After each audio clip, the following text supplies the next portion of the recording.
being with individual youth athletes needs. I'll quickly go through this. So it's basically differentiating between laboratory and field assessments. So performance in sport is governed by various physiological factors. The more tests you do, the more accurate results you get. And laboratory tests are expensive and time consuming, but give you more accurate results than field tests.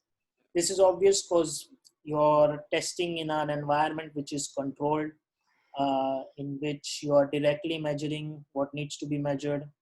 But does it have a high ecological validity? Do VO2 max tests on a treadmill have high ecological validity?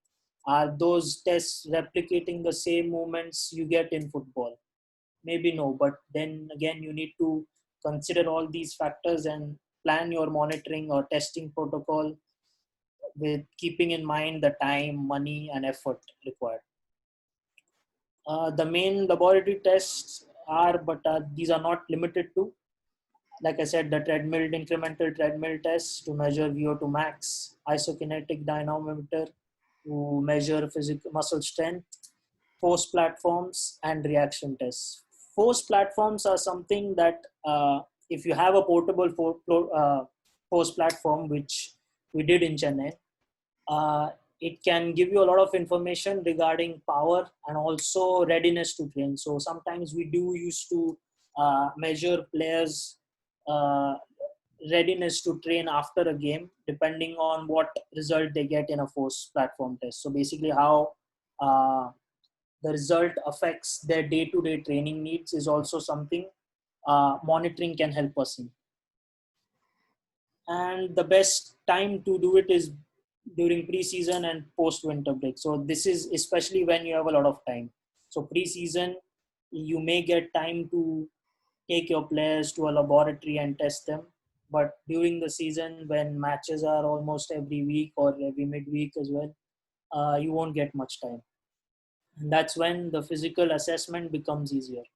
So physical tests evaluate performance aspects which are more relevant to sports performance than laboratory-based assessments.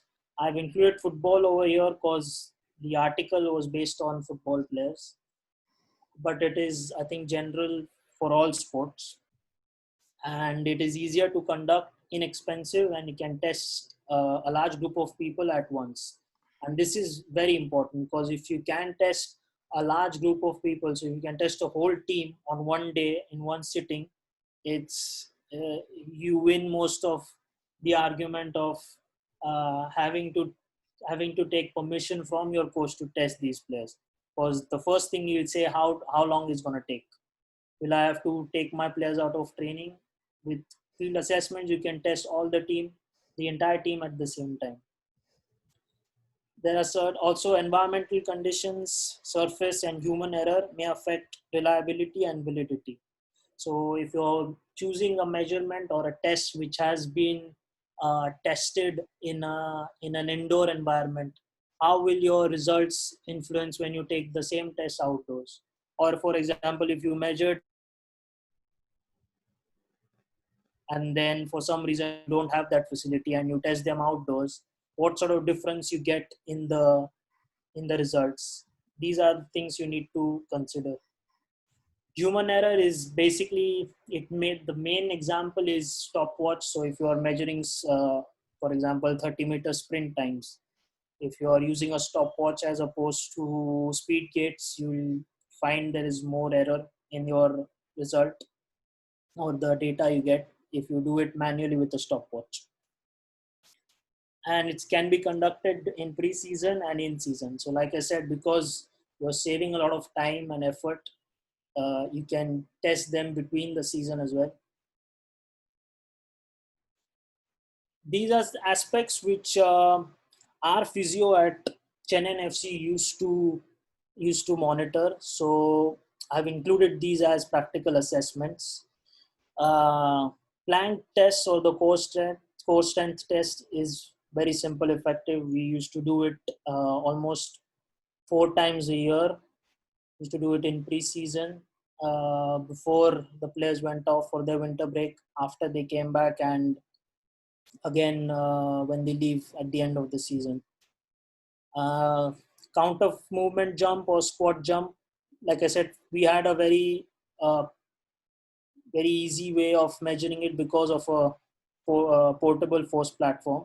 But the alternative can be a simple sergeant jump test, which you need just a bit of chalk and a measuring tape just to measure how high the athlete has jumped. Maximal strength, this can be tested in the gym on different standardized exercises. So we used to test, uh, like I said, sub-maximal testing comes handy in these aspects. So you don't want your athletes to be under 1 RM load, for example. So we used to test them at 3 RM, and we used to test them on squats, bench press, standing shoulder press, and leg press. So we used to test them again. This may be, we used to test these a lot more often than the plank test, just because our sports scientists wanted to actually. So, but again, some maximal testing is something we need to consider as well, because you don't want your players, like I said, some of them didn't have the right technique to handle one RM loads. Another thing we used to do was muscular endurance, so maximal push-ups and squats, just to know the muscle endurance of the muscles. This is something which again is very critical to the way we do things as sports scientists, daily monitoring. So these aspects you control, as the name or as the title says, daily. You try to monitor these on a day-to-day basis, on every training session, every match. So for example, the GPS which you can see these players wearing are it's like a small uh, AirPod, probably case size unit, which goes on the back of their shirts, and it gives us a total distance, high speed distance, sprints, accelerations, decelerations, the maximal speed, the aspects, basically the aspects of a training or a match load. So these aspects cover the external load, so how hard the session was for every player. But for example, a certain drill may be different from an internal load point of view for me as it is to somebody else. So for that, we used to use a simple RPE scale. So it's basically the subjective rating of how difficult the session was.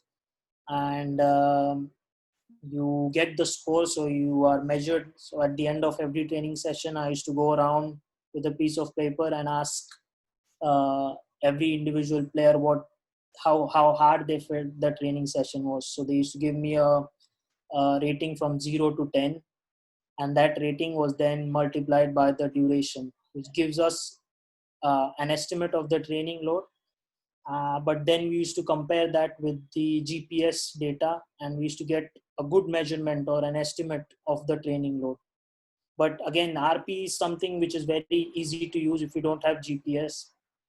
It's something which is simple, easy, and it's very effective and gives you a good estimate of the training load. Saliva monitoring, this we didn't used to do, but I know a lot of teams in Europe who have the budget uh, test their players after every heavy training session. So basically, it's like a saliva swab. So it measures your saliva immunoglobulin A assessor. So it's basically a hormone which is reduced after a heavy training session. So it gives you a good indication of how depleted the body is. And it can also help you predict illnesses. So any upper respiratory tract infection like a cough or a cold, it's very common in athletes, is because they are constantly under high stress loads. So a simple kit like a saliva kit or saliva test can help us safeguard these players against these infections. And wellness questionnaires to monitor sleep, recovery, and mental health. Again, this is something what we used to do as well. especially to monitor sleep, because again, it's very important when it comes to assessing internal load, and all these aspects, especially RP and wellness questionnaires, gives us a good indication of the internal load. And this is what basically a GPS data used to look like. So I think this is a game day data. It gives you the total distance. So for example, this player in this particular game ran 10.6 kilometers, and then it gives you a breakdown of what speed they covered that distance in. And better, like higher models or better models, you also get the time spent in each zone. And then you can use this information then to uh, plan or monitor your training session. So if you know, for example, you don't take just one match or one training session as your guideline. You have an average of maybe 10 games or 20 training session, and then you see what type of athlete you have. So for example, if a player is covering uh, 138 roughly meters in in the fifth zone, which is 25 kilometers to 30 kilometers, you plan your session in such a way that when you are training maximal speed, you try and cover at least 138 meters in a training session for that player. And again, GPS, it depends on what system you and unit you have. So there are live feed units, so you get live information. So for example, an analyst like myself will sit on the touchline and give the sports scientist an estimate of how much distance the team and, for example, an individual player has covered. And then depending on that, the player or the coach or the sports scientist might change the training session so that the players don't go overboard. Or for example, if they haven't trained enough, he might at the end include another drill so that they're trained to their optimum level. This is the RPE load. So basically it's across 7 mesocycles. So one mesocycle is roughly 3 to 4 weeks, and it's a measurement of the ratings times by the duration. So we try to keep these the same. So because it's a I think this one, it was the preseason. So because your training load is quite high in the preseason, you see a higher training load. But as preseason progresses into the season, you try and keep this without too many peaks or troughs. You try and keep this level so that there is no sudden spike in the training load, and that has been shown to cause the greatest injury risks. So using these simple tools like RP, like GPS, you can measure on a daily basis, on a daily training session, how your players are doing. And then depending on that, you can plan your next session. So at the end of it, when you have got your data, you go through these 4 stages of analyzing. So you analyze what you have, you dissect it, so you understand why you got a certain result for a certain test.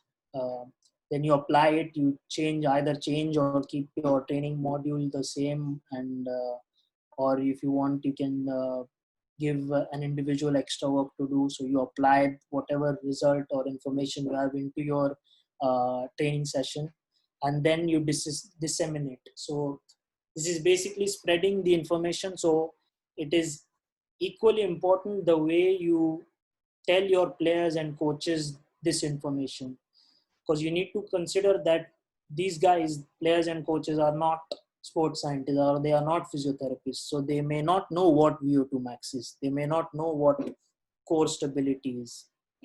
So you need to tell them in information which is simple and basic. For example, there are many scientific articles like Peak Performance, which which give the information you get in a scientific journal, but in a simpler language. So instead of giving your coach or an athlete scientific journals to read, you are probably better off giving them just a magazine which emphasizes the same theories and philosophies, but in a simpler language. And this is the acronym I like to use, keep it simple. So you try and keep it simple. You don't use jargon or you don't use technical terms. Because at the end of